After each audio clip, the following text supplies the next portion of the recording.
Tutoriel de landing page MailChimp. Créer gratuitement une landing page à fort taux de conversion.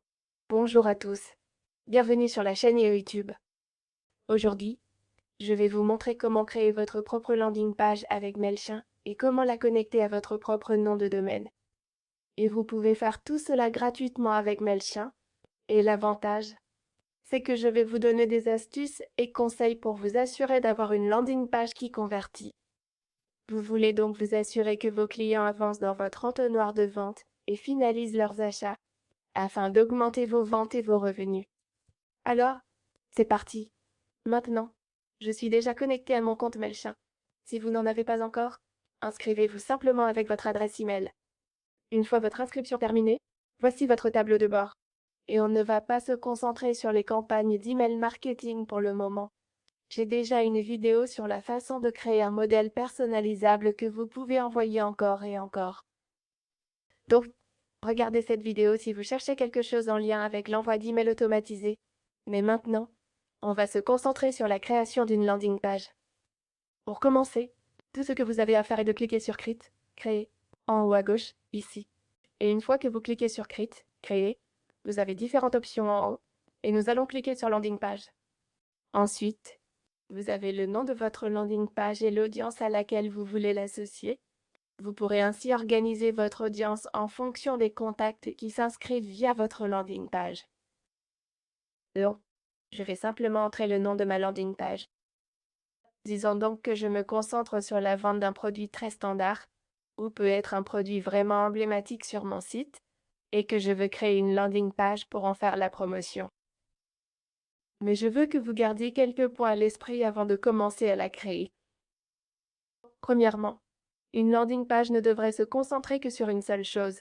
Une landing page est censée avoir un objectif précis. Votre objectif peut être soit d'augmenter les ventes d'un produit précis, soit de booster un nouveau drop. Cela peut être d'augmenter le nombre d'inscriptions que vous obtenez. Cela peut être de générer plus de trafic vers votre page produit sur votre site web. Donc, assurez-vous que l'objectif soit très précis. Pour moi, pour cette landing page, mon objectif est d'augmenter les ventes de ma chaussure emblématique sur mon site web. C'est pour ça que je la nomme ainsi. Ça peut être n'importe quel objectif spécifique, mais assurez-vous qu'il n'y en ait qu'un seul. Votre landing page ne peut pas être un méli-mélo de plein de produits, d'idées ou d'appels à l'action. Non, elle doit donner au client une direction claire et rester alignée sur un objectif précis. Donc, comme vous pouvez le voir ici, voici les modèles de base disponibles gratuitement sur MailChimp. Vous en avez plusieurs. Vous avez aussi quelques mises en page simples. Ce sont celles-ci. Et vous avez des modèles prédéfinis avec des images, etc. J'aime utiliser les deux types de modèles, mais selon le type de produit que vous promouvez, choisissez un modèle en conséquence. Moi, je veux promouvoir un produit, et je pense que ce modèle de promotion produit serait le plus adapté. Si vous cherchez à augmenter le nombre d'abonnés à votre liste email, ou si vous avez un objectif différent, sélectionnez un autre modèle pour démarrer. Donc, si vous faites de la génération de leads pour obtenir plus d'inscriptions à votre liste email, vous pouvez utiliser ce modèle-ci ou celui-là. Ils seront plus utiles pour vous. Mais moi, je fais la promotion de produits, donc c'est le modèle que je vais sélectionner. Et maintenant, on va commencer à construire notre landing page. Donc, tout d'abord, on veut ajouter notre logo. Je vais ajouter mon logo à partir d'ici. Et je vais le redimensionner pour qu'il soit très petit, parce que je n'aime pas quand il est trop grand. Comme ça. Puis je vais cliquer sur Enregistrer et fermer. La prochaine chose, c'est ce titre. Je vais donc ajouter un beau titre pour mon produit. Ils sont de retour. Ou Quadro 8. C'est peut être le nom de ma chaussure. Je crée juste quelque chose d'un peu créatif. Donc, Quadro 8 pourrait être le nom de ma chaussure. Quadro 8 est de retour.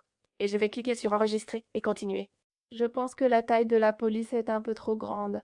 Donc je vais la sélectionner à nouveau et la réduire un peu, parce que je veux que ce soit grand, mais pas autant qu'avant. Je vais choisir une taille de police de 36. Je pense que c'est bien maintenant. Et je vais enregistrer et continuer. Ensuite, avec n'importe quelle landing page, incluez autant d'appels à l'action que possible, dans la limite du raisonnable. Gardez bien en tête le mot « raisonnable ». mais créer des appels à l'action faciles d'accès et qui incitent le client à progresser dans l'entonnoir de vente et à acheter le produit. Maintenant, j'ajoute des infoproduits. D'abord, en fait, je ne veux pas en ajouter du tout. Je vais ajouter une section d'images pour que les gens puissent voir. Je vais supprimer ce bloc de texte pour que les gens puissent réellement voir le produit. Pour cela, je peux cliquer sur Groupe d'images. Je veux ajouter plusieurs images, dont deux. Dans les paramètres, choisissez la mise en page pour décider comment les insérer et l'ordre d'affichage, selon vos besoins. Vous avez aussi des coins arrondis et des ombres portées si vous voulez les appliquer, mais moi je veux juste téléverser mes images. Et je vais simplement sur Vecteezy pour trouver une image libre de droit. Vous pouvez évidemment utiliser vos propres images. Donc, on a cette image. Je suis en train de la télécharger. Une fois que j'ai ça, je vais juste prendre une ou deux images similaires de plus. Et maintenant, je vais retourner dans mon éditeur de page de destination et commencer à téléverser mes images. Je peux donc cliquer sur Téléverser, en haut à droite, aller dans mes téléchargements et commencer à les téléverser comme ceci. Et maintenant, je peux insérer l'image sur ma page de destination. Maintenant, quel que soit le produit, vous devez vous assurer qu'il est bien présenté. Assurez-vous donc que les images que vous utilisez sont bonnes, de haute qualité, et que vous les ajustez correctement dans les blocs. Vous ne voulez pas d'une image qui semble bizarrement recadrée ou qui a l'air vraiment déformée. Assurez-vous donc de respecter tous ces points aussi. On va laisser ces fichiers se téléverser et, en dessous, je vais enregistrer, fermer, puis commencer à ajouter mon texte. Donc, je veux ajouter un peu de texte en dessous, et ce sera très court. Je veux donc ajouter un court texte qui parle du produit. Donc, l'attente est terminée. Enregistrer et continuer. Et maintenant, je vais sélectionner la deuxième image. J'attends que le téléversement se termine. Comme ça, je téléverse simplement ces images et vous pouvez fermer cette section. Elles vont se téléverser en arrière-plan. Je vais donc simplement attendre qu'elles soient téléversées. Et en dessous, j'ai mon bouton d'appel à l'action. C'est le bouton « Acheter maintenant » et il renvoie vers votre adresse URL. Vous n'aurez qu'à copier-coller votre adresse URL. Maintenant, je vous expliquais comment les images doivent s'ajuster. Donc, vous pouvez voir que cette image est beaucoup plus grande que l'autre. Je vais donc sélectionner cette image et cliquer sur « Modifier » sur le côté droit de mon écran. Puis je clique sur « Modifier », puis je redimensionne l'image ici maintenant. Vous pouvez choisir de faire ça sur une autre plateforme. Vous pouvez la recadrer si vous le souhaitez. Vous pouvez la redimensionner. Et moi je vais continuer, la faire pivoter. Ou, si vous préférez, la laisser telle qu'elle. Mais on va recadrer ou redimensionner. Et on a cette petite section ici. On va cliquer sur « Enregistrer ». Et je pense qu'on va plutôt utiliser cette image. Elle s'ajuste un peu mieux. Donc je vais continuer à partir d'ici. Et maintenant, j'ai mon bouton d'appel à l'action. Donc, j'ai quelques problèmes avec ces images. Mais je vais cliquer sur « Modifier » une fois de plus. Comme ça, je recadre juste un peu l'image. Et vous pouvez voir que celle-ci fait 6000 sur 4000. Et je peux simplement reprendre ces dimensions pour que ça s'ajuste. Je peux simplement cliquer sur « Modifier » et mettre 4000 sur 6000. Donc, notre recadrage est terminé. Maintenant, dessous, j'ai mis du texte de base et votre bouton. Maintenant, dans votre bouton, assurez-vous d'ajouter l'adresse URL de votre site, là où se trouve la page « Acheter maintenant », comme ça vous renverrez vers la page produit. En dessous, on a plus de détails sur le produit.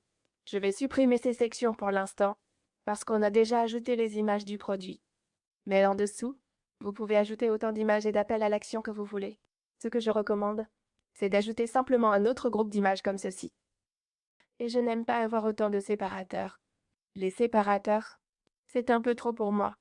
Donc je vais simplement les supprimer. D'habitude, vous pouvez ajouter des images d'arrière-plan dans vos séparateurs. Ensuite, on a les avis clients, puis une FAQ. Et ce que je vais faire à partir d'ici, je vais simplement enregistrer et fermer pour l'instant. Mais, en continuant, je vais aussi ajouter quelques images supplémentaires, comme ces deux-là ici, et je peux simplement les ajouter. Je peux cliquer sur « Parcourir », cliquer sur « Insérer », puis cliquer sur « Parcourir » et l'insérer comme ceci. Ensuite, j'aime ajouter un autre bouton d'appel à l'action. Vous allez donc dans les blocs, cliquez sur votre bouton et déposez-le ici. Et c'est juste un bouton « Acheter maintenant ». Vous pouvez le personnaliser selon vos préférences. Ensuite, vous avez vos avis clients. Je n'ai pas d'avis client, mais je vous recommande d'en ajouter. Si vous n'en avez pas, supprimez-les. Moi, je les enlève faute d'en avoir. mais pensez à en ajouter. Ensuite, il ne reste que la FAQ, chez vous. Donc, une fois que c'est terminé, vous pouvez cliquer sur Aperçu, en haut à droite, et voir à quoi ça ressemble actuellement. Je trouve que c'est plutôt correct. Et maintenant, je vais simplement enregistrer et continuer. Et une fois que vous enregistrez et continuez, la page est créée. Maintenant, vous pouvez voir que c'est l'URL que vous allez obtenir. Si vous le souhaitez, vous pouvez la lier à votre propre nom de domaine. Vous pouvez donc cliquer sur Modifier l'URL, puis sur Utiliser un domaine personnalisé. Cliquez sur Domaine personnalisé, puis sur Ajouter et vérifier le domaine. Vous pourrez alors vérifier votre domaine et l'ajouter. Vous pouvez aussi rechercher de nouveaux domaines sur MailChimp et trouver différents domaines disponibles qui conviennent à vos pages de destination. Vous pouvez également cliquer sur Connecter votre domaine et utiliser leur mise à niveau premium à 10 $ pour le connecter à votre propre domaine déjà existant. Mais maintenant, notre page de destination a été créée et nous allons simplement regarder à quoi elle ressemble. Voici donc notre page et nous allons simplement cliquer dessus. Et je vais cliquer sur Publier maintenant.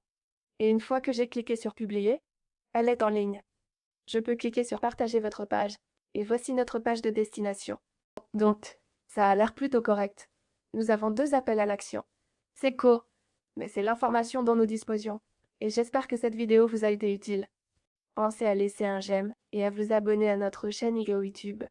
Et je vous retrouve dans la prochaine vidéo.